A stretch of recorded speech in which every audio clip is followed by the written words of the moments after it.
और फिलिस्तीन के लोगों को लगता है कि ये अरब देश बचाएंगे। अरे ये क्या बचाएंगे? इन लोग को कुछ नहीं बचा सकते हैं। इन लोग का खुद का हालत खराब हुआ रहता है, तेल खत्म खेल खत्म। इन लोग के पास आता क्या है? इनको ये अरब वाले और पाकिस्तान तुर्की ये क्या बचाएंगे? समझिए ध्यान से। चाइना का इधर का एरिया जो है ये कहता है उगर मुसलमानों का ये एरिया है, यहाँ पे उगर मुसलमान रहते हैं, सिंजियांग प्रांत है। यहाँ पर चाइना कहता है कि मुसलमान को कुरान उतना ही पढ़ना है जितना हम बताएंगे।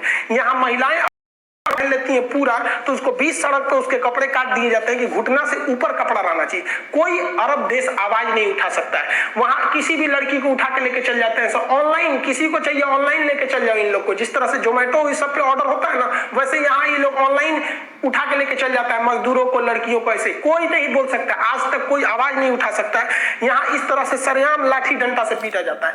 लेकिन ये दोहरी नीति ना हो जाती है कि अगर इजराइल करेगा तो हम आवाज उठाएंगे इस आधार पर कि मुस्लिम पर अत्याचार क्यों हो रहा है, और चाइना कहेगा तो हम कुछ नहीं बोलेंगे। ये दोहरी नीति है। यहाँ पर चीन का विरोध करना चाहिए तो देखिए ये अरब के राजा चीन के साथ, ये तुर्की वाला भाई साहब ये देखो ये चीन के साथ है, और ये पाकिस्तान इमरान खान तो सोच रहा है इसका रखेल बन गया, ये क्या बोलेगा यहाँ पर। इन लोग के भरोसे है ये कुछ नहीं कर सकता है। देखिए पूरी दुनिया को अहिंसा, सच्चाई और शांति के रास्ते पे चलना सिखाया था दलाई लामा ने, बौद्ध धर्म ने। नतीजा क्या हुआ? 1959 में तिब्बत को ही गंवाना पड़ गया। अहिंसा पे चले थे, देश गायब हो गया। फिलिस्तीन हिंसा पे चला, दूसरे का देश कब्जा कर लिया। दोनों में अंतर होता है, याद रखिएगा।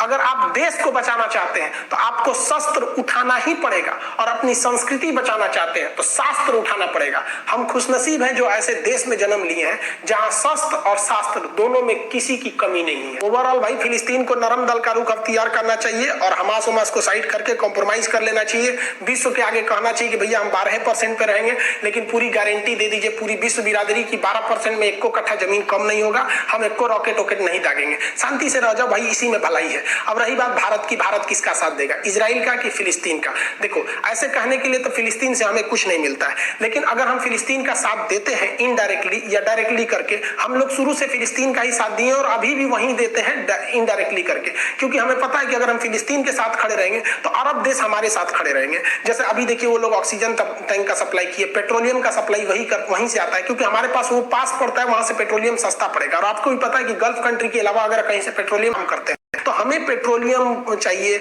वो देश मतलब वहां रोजगार चाहिए, इसलिए हमें न्यूट्रल होकर रहना पड़ता है। दूसरा कि हम चाह के भी इजराइल का समर्थन नहीं कर सकते, ये डिप्लोमेटिक कारण समझिए। पाकिस्तान चाहता है कि हम इजराइल का समर्थन कर दें, लेकिन हम करेंगे तो उल्टा फंस जाएंगे। क्यों? क्योंकि अगर जहां हम इजराइल का समर्थन करेंगे कि इजराइल द्वारा कब्जा की गई जमीन इजराइल की हो गई, तो पाकिस्तान कहेगा बहुत अच्छा, तब तो पाकिस्तान द्वारा कब्जा किया गया पीओके भी मेरा होगा। चाइना उधर से कहेगा बहुत अच्छा, आप कहिए रहे कि कब्जा किया जमीन उसका हो गया तो हमारा अक्साई चीन भी मेरा हो गया।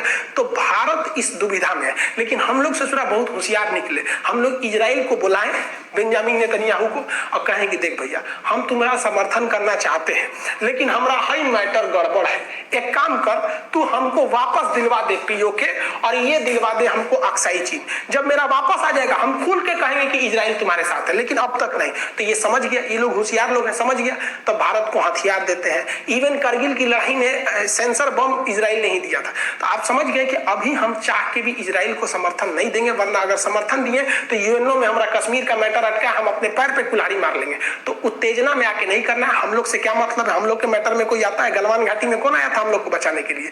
या लड़ाई जब हुई थी तो हम लोगों ने खुद झेला था, ये लोग भी खुद समझेंगे अपना, खुद नहीं समझेंगे तो फिर बर्बाद होंगे। आई होप जो इंग्लैंड ने आग लगाया था